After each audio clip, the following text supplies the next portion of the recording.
Ako si Percival Austria at maligayang pagdating sa ating panibagong paglalakbay. Ngayon, dadalhin ko kayo sa isa sa mga pinakamatitinding tanawin sa mundo, ang Himalayas sa panahon ng taglamig. Isang lugar na nababalot ng yelo, katahimikan at mga kwentong hinubog ng kalikasan.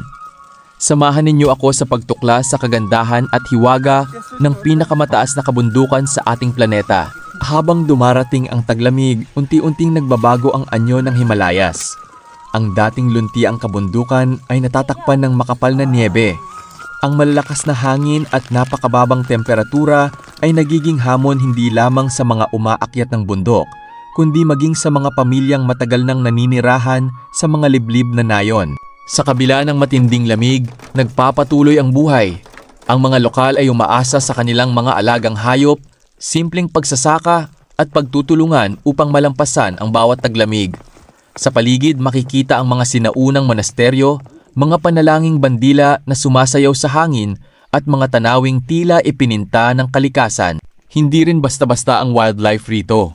Sa gitna ng makakapal na niebe, naninirahan ang mailap na snow leopard, Himalayan tahr at iba pang mga hayop na natutong mabuhay sa isa sa pinakamalalamig na lugar sa Asya. Para sa maraming mountaineer, ang Himalayas ay simbolo ng katapangan at pangarap.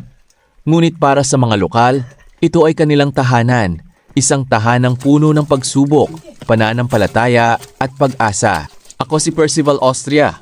Maraming salamat sa inyong panonood.